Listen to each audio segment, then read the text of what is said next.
Welcome to China in Focus. I'm Kevin Hogan in for Tiffany Meyer. Our top story, health experts around the world are warning of a more aggressive flu season this year. It's a new version of H3N2, a virus China first warned about 2 months ago. Severe cases and deaths from influenza A nationwide have increased by 40.2%, compared with the same period last year over just the past 3 months. President Trump signs a major 2026 defense bill that restricts U.S. investments in China, seen as a national security risk. We'll break down what it means. Japan is pushing back against speculation it may reconsider its stance on nuclear weapons, even as regional tensions with China continue rising. The United States has approved its largest ever weapons sale to Taiwan. Casey Fleming, CEO of Black Ops Partners, joins Tiffany Meyer at Turning Point USA's America Fest 2025 to unpack it all.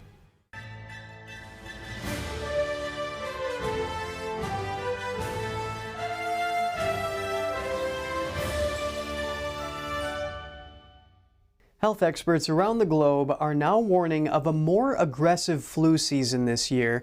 The World Health Organization reports that a new version of H3N2, a type of influenza A virus, has become this season's dominant strain.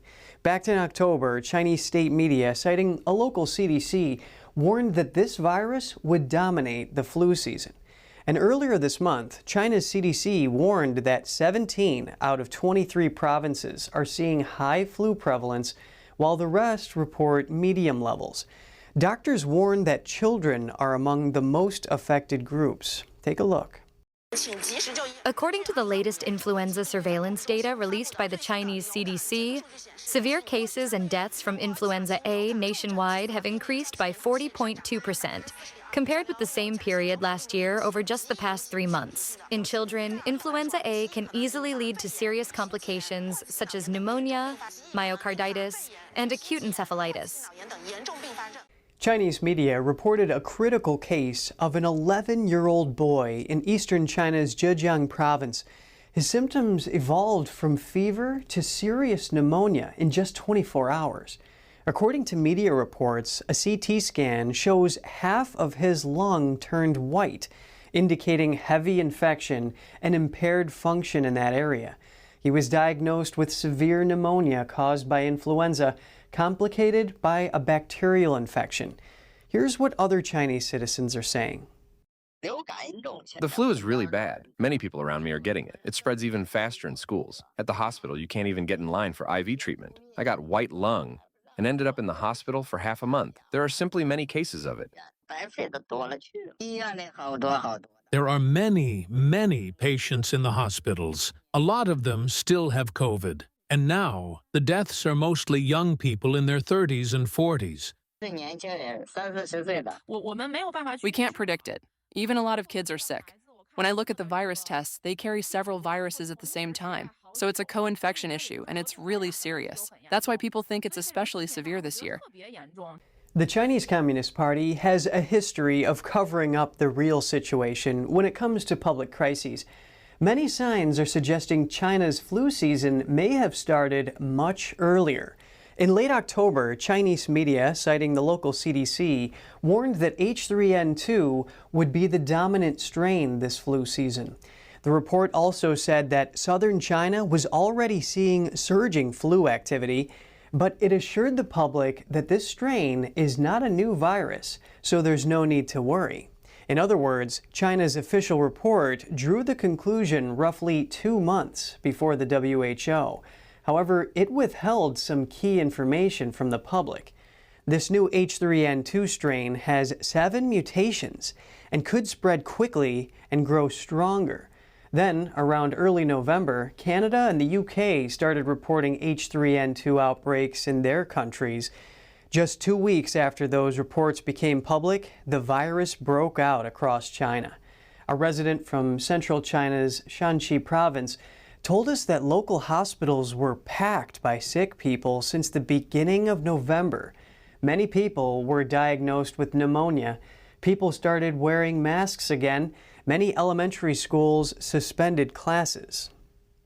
President Trump has signed the National Defense Authorization Act for 2026 on Thursday. The annual defense bill will place restrictions on capital flow, target communist leadership's wealth, and kick China out of the Pentagon's supply chain. It's seen as a hardline approach toward China. A big part of it aims to restrict U.S. investments into sectors that could bolster Beijing's military power.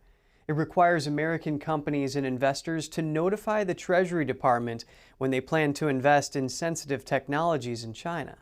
The bill also gives the Treasury Department authority to block deals.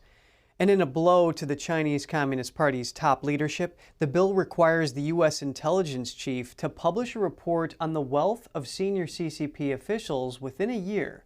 Among those in the report, Chinese leader Xi Jinping will also be recorded. A China expert told NTD that he thinks the move is a form of psychological warfare by the U.S. The U.S. aims to expose corruption within the Chinese Communist Party by publicizing the wealth of its top leaders. Washington hopes this will create divisions within the party and show the Chinese public just how much wealth the top leadership have.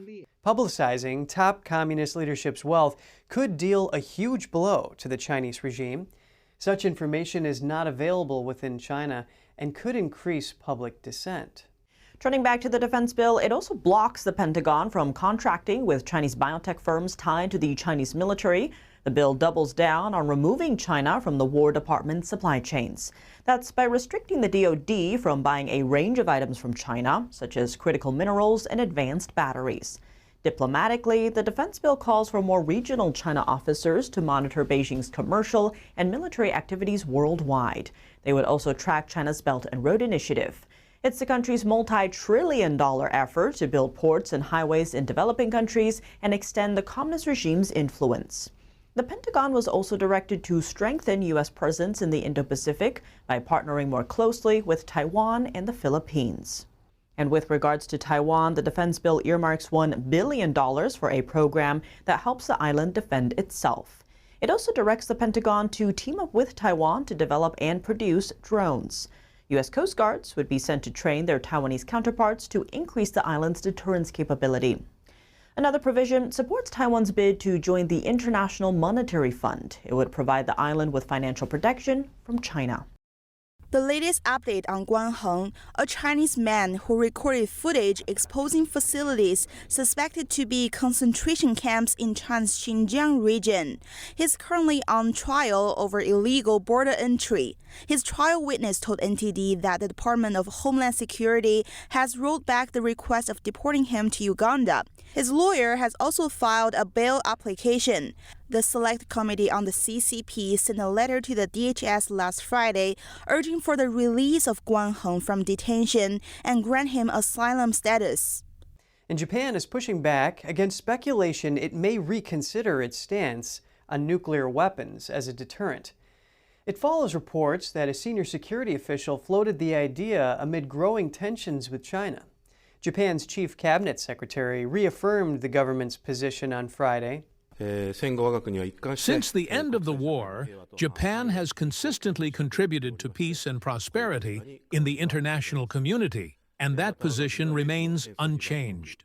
Furthermore, as the only country to have suffered atomic bombings during wartime, Japan intends to work closely with the international community and advance realistic and practical efforts to maintain and strengthen the treaty on the non-proliferation of nuclear weapons framework toward realizing a world without nuclear weapons. Still, debate inside Japan appears to be growing. A Reuters investigation in August found rising political and public interest in revisiting the country's 3 non-nuclear principles. These principles bar Japan from the possession, development, or hosting of nuclear weapons. That shift is being driven by concerns over U.S. security commitments, as well as expanding nuclear threats from China, Russia, and North Korea. According to an East Asian security analyst, Beijing's increasing assertiveness is raising concerns across the region. He adds that cooperation on nuclear between Russia and North Korea is also creating momentum to change Japan's thinking about its national security. The United States has approved its largest ever weapons sale to Taiwan. The deal, worth more than $11 billion, is aimed at bolstering the island's defenses as tensions rise with the Chinese Communist Party. CEO of Black Ops Partners, Casey Fleming, joined NTD's Tiffany Meyer live on Thursday from Turning Point USA's America Fest 2025 in Phoenix, Arizona. He discussed the strategic importance of the arms package for Taiwan and the threat posed by the CCP. Take a look. And speaking of China, joining us in person, we have a very special guest, Casey Fleming, CEO of Black Ops Partners. Casey, thank you so much for joining us. Thanks for having me.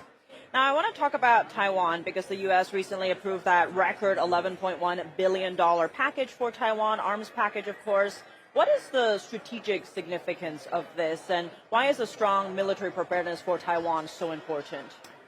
Because the CCP wants to completely take over Taiwan, and it's a massive threat. They've been saying it for years. They've targeted 2027 for that to happen. Look for it potentially at the tail end of 2026. It's very important for us to strengthen Taiwan as a democratic, free world nation, so it can't be taken over by China. So it's strengthening Taiwan is absolutely the way to go. $11 billion is a drop in the bucket, in my opinion. Well, given today's geopolitical landscape, if you will, how quickly can China's unrestricted warfare, say economic, cyber, informational, turn into something kinetic? The goal is never to have to go to kinetic. The goal is to weaken them cyber, economically, all the different methods before ever going to conventional war. So if they do to go to conventional war, it's to weaken them as much as possible so that it weakens their will to fight and reduces the length of time and the casualties for the Chinese in the war. So it's a smart strategy. Unrestricted warfare is all methods across a long continuum. The end of the continuum is to win the war without fighting. So the plan is never to go conventional, but they're still working on building up their Navy, building up their Air Force, their Army, and so on in the event that it ever goes to the conventional side. But don't be surprised if it never goes conventional. And we're, of course, at America Fest here at Turning Point USA. Now, Charlie Kirk himself was always unapologetically anti-communist. Now, you've framed this as a battle of good versus evil against the Chinese Communist Party. Why is communism fundamentally incompatible with, say, Western values and the American way of life? Where do I start? So the number one reason is communism is a religion. Most people don't understand that. Communism is a religion. So if it is a religion, then in communism, you must worship the head of the state and the head of the state. That is the God, and that is the only God. If you believe in communism and worshiping the state, then you are with Satan from a biblical standpoint. Just at that highest level, God versus Satan, and it's God versus communism. And speaking of help, often people want to know what they can do. I know you have an exciting new book coming out, Red Tsunami. Talk to us about that and maybe the core message you want people to take away. The core message is, if you ever read one book in your lifetime, read this. It's not actually a book. It's a survival guide. I'm not a book guy, so if I wrote a book, it's for a reason. And I wrote that book for God and country, and it actually exposes everything below the surface. If you want to understand what's going on, when COVID hit, everybody felt, and people still feel, the world fell off a cliff. Will somebody stand up and tell me the truth? I do that. I do that based on counterintelligence. For the past 2 decades, working through counterintelligence, working with top counterintelligence and intelligence experts, and then drilling down on each one of those dots and researching them empirically so there's no question on what the truth is. So the book is about the truth. People have wanted the truth since COVID hit. COVID was absolutely a crisis that we never wanted to deal with, and it was all planned. But there's a bigger plan. COVID is just one piece of it. That's biological war. So the one message I want, every person in your family should have this survival guide. I really want to see this survival guide in every high school, every college, every university to undo the communism, the Marxism, the socialism that's been going on for years in our universities. So this gives you no place to run or hide. And I think a lot of people, and this book is not political, this book rides above politics.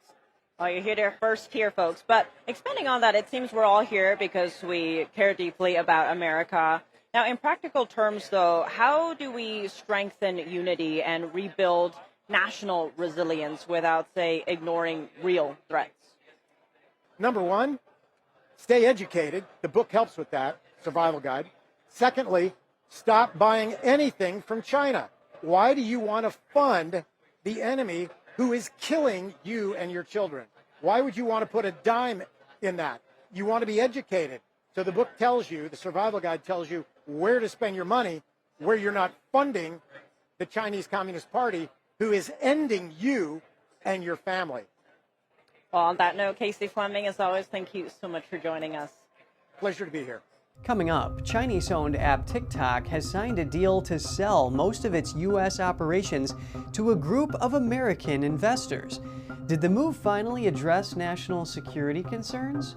More on that after the break here on China in Focus. Welcome back to China in Focus. I'm Kevin Hogan. Now, the latest on the months-long TikTok saga. The company has signed a deal to sell most of its U.S. assets to a group of American investors. TikTok's CEO shared the news with employees in a memo on Thursday. Here's the report.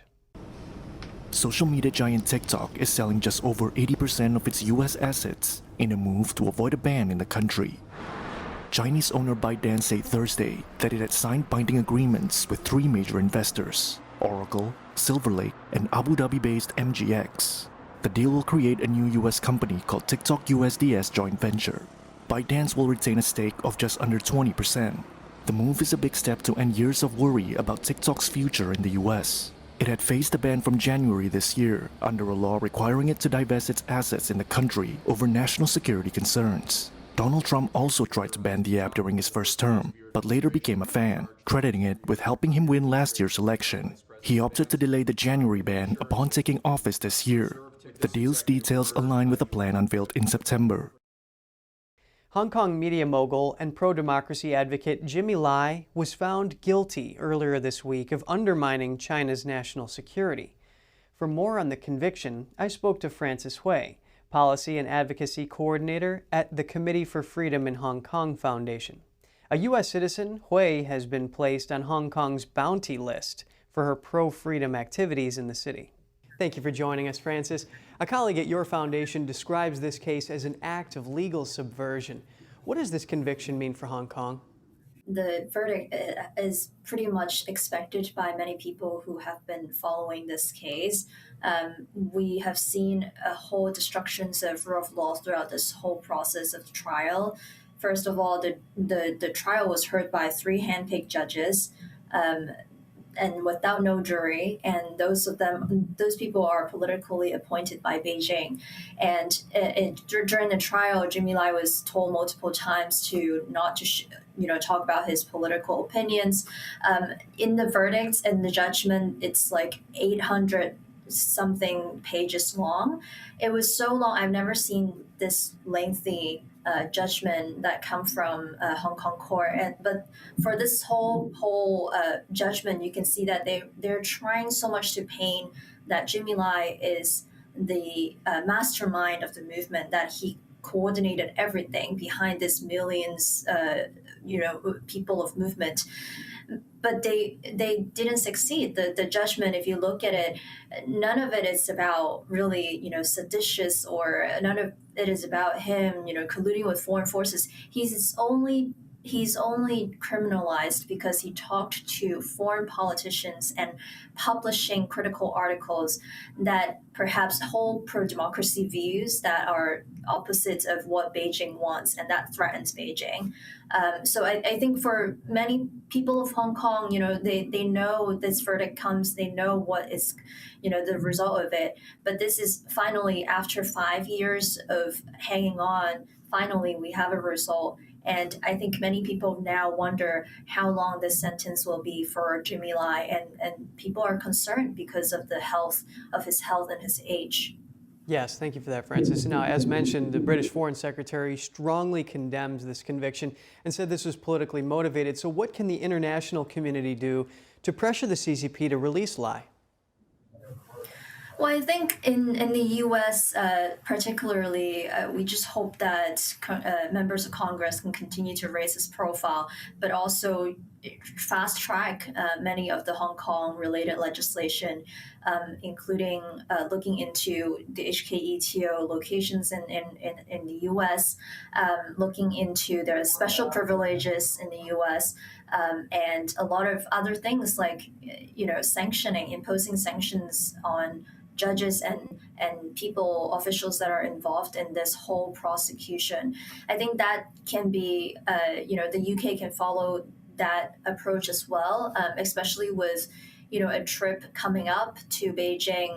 I know the Prime Minister have a planned trip to Beijing. I mean, condition Jimmy Lai release as the condition for that trip to continue to happen. I think, many things we can do as an international community to support Jimmy Lai and other political prisoner in this very critical moment, where we're now in the very critical window between the verdict and the sentencing.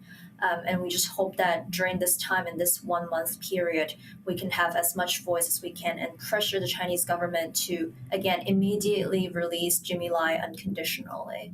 I hear you.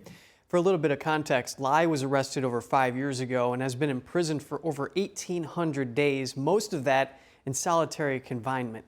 He's 78 years old and he has diabetes, and his son said he could actually see Lai's condition worsen with significant weight loss and frailty. Why do you think the CCP has gone to such lengths to target Lai in such a public fashion? Well, they need an icon they need someone there to show that, no one can hold opposition voice.